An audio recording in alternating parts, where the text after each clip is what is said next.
Hello guys, welcome to my channel blog place. তো আমি অনেকদিন ধরে ভিডিও পোস্ট করা হচ্ছিল না, তার কারণে ভাবলাম আলু কমপ্লিট ভিডিওটা তোমাদের সাথে শেয়ার করি। তো তার ফার্স্টে আমি প্রেশার কুকার তো বসিয়ে দিয়েছিলাম মটর সেদ্ধ হতে। যতক্ষণ সেদ্ধ হচ্ছে ততক্ষণ আমি একটু ড্রাগন ফল খেয়ে নিলাম। তারপরে আমি কড়াইয়ে শুকনো খোলায় ভেজে নিলাম শুকনো লঙ্কা 3টে, আর পরিমাণ মতো কিছুটা সাদা জিরে দিয়ে দিলাম, আর কিছুটা দিলাম ধনে। এই 3টে জিনিসই আমি শুকনো খোলায় ভাজবো। ভেজে আমি এগুলোকে শিলনোড়াতে বেটে নেব।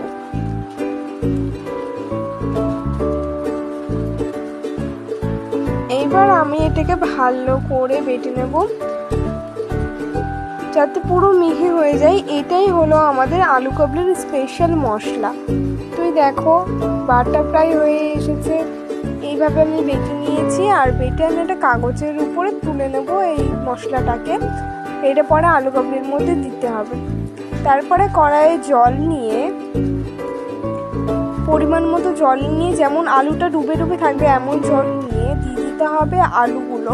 আমি এখানে 2টো আলু কেটে দিয়েছিলাম, বেশি দিইনি। তারপরে আমি কেটে নেব কিছু সবজি আর শসা, কারণ ওইগুলো ওর মধ্যে দেবো। তারপরে আমি তেঁতুলের পাল্পটা বানাচ্ছিলাম, আর এদিকে দেখো আলুগুলো সেদ্ধ হতে গেল, আর প্রায় হয়েই এসেছে আলুগুলো সেদ্ধ। আর এখানে আমি যেই তেঁতুলের যে বীজ ছিল সেই অংশগুলো ফেলে দিচ্ছিলাম, আর তেঁতুলের যে পাল্পটা ওইটা রেখে দিয়ে ওর মধ্যে একটু জল জিরা আর যেই মশলাটা আমরা বানিয়েছিলাম ভাজা মশলা ওইটা দিয়ে আর একটু নুন দিয়ে পরিমাণ মতো ওইটাকে আবার মিক্স করে নিতে হবে। তারপরে দেখো আলুগুলো সেদ্ধ হয়ে গেছে। আমি এখন আলুগুলোর খোসাগুলো ছাড়াচ্ছিলাম। তারপরে খোসা ছাড়িয়ে টুকরো টুকরো করে নিয়েছি। এখানে মটর নিয়েছি সেদ্ধ, এখানে ধনে পাতা নিয়েছি, কাঁচা লঙ্কা নিয়েছি, শসা কুচি নিয়েছি, এখানে আমড়া নিয়েছি, এখানে টমেটো নিয়েছি, লেবু নিয়েছি, পেঁয়াজ নিয়েছি, সেই ভাজা মশলা আর তেঁতুলের সেই পাল্প। আর এইদিকে আমি নিয়েছি কাঁচা ছোলা, যেটা আমি ভিজিয়ে রেখেছিলাম জলে।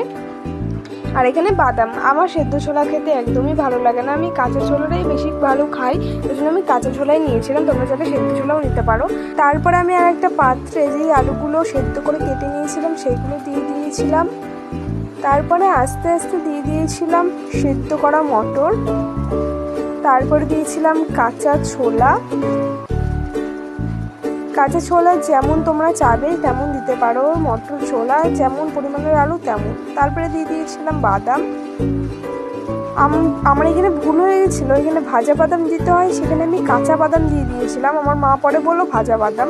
তোমরা ভাজা বাদামই দিও, আর যদি চাও তাহলে কাঁচা বাদামও দিতে পারো, খারাপ একদমই লাগে না। তারপরে দিয়েছিলাম সেই কুচিয়ে রাখা শসা। একে একে আমি এরকম যা যা মানে সবজি কেটে রেখেছি সবই দিয়ে দেবো। আর আমার যদি চ্যানেলে তোমরা নতুন হও তাহলে প্লিজ চ্যানেলটিকে সাবস্ক্রাইব করে দিও। ভিডিওটা যদি ভালো লাগে থাকে লাইক করে দিও, কমেন্ট করে বলো কেমন লাগলো আর পরে কি ভিডিও চাও, আর শেয়ার করে দিও তোমরা প্লিজ। আর এরকম ভিডিও আমি অনেকদিন পর আনছি, তার কারণে সরি, কারণ আমি এডিটিং করার জন্য আমার লেট হয়ে যাচ্ছে। তারপরে দিয়ে দিয়েছিলাম আমরা কুচনো। আর আমার যদি ভিডিওতে কোনো ভুল টুটি হয়ে থাকে বলতে, তাহলে ক্ষমা করে দিও, আগের থেকে আমি ক্ষমা চেয়ে নিচ্ছি তোমাদের কাছ থেকে। তারপরে ধনে পাতা কুচি দিয়েছিলাম, কাঁচা লঙ্কা আমি 3টে মতো দিয়েছিলাম এখানে কুচি, কারণ যেহেতু শুকনো লঙ্কা আমরা বেটে নিয়েছি তার জন্য।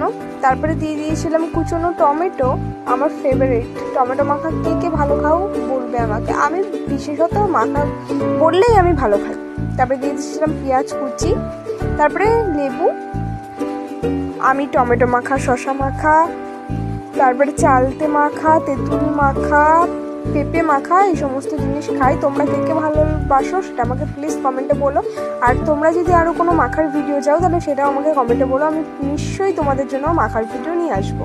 তারপরে দিয়ে দিয়েছিলাম জল জিরে, আর দিয়েছিলাম সেই ভাজা মশলাটা যেটা আমরা আগের থেকে গুঁড়ো করে রেখেছি, সেটাই পরিমাণ মতো দিয়ে দেবো। তারপরে পরিমাণ মতো নুন দিয়ে দেবো, স্বাদ মতো, যে যেমন খাই, বেশি খেলে বেশি আর কম খেলে কম। তারপরে তেঁতুলের পাল্পটা দিয়ে দিয়েছিলাম, তারপরে মিক্স করে নিয়েছিলাম। তোমরা চাইলে ঝুরি ভাজাও দিতে পারো, ভালোই লাগে, কিন্তু আমি ঝুরি ভাজাটা দিইনি। আর এই এইভাবেই আমি বানিয়ে নিয়েছিলাম আলু কাবলি। আর হ্যাঁ, সামনেই তো পুজো, তার জন্য তোমাদেরকে পুজোর অনেক অনেক শুভেচ্ছা। আমি যদি পারি তাহলে পুজোর ব্লগও নিয়ে আসবো যে আমাদের এখানে পুজো কেমন হয়, যদি পারি। আর যদি না পারি সেটা করার কিছু নেই, কিন্তু আমি নিয়ে আসার চেষ্টা করবো। তোমরা অনেক অনেক ভালো থাকো। এটা ছিল আমার আজকের ভিডিও। Okay, by.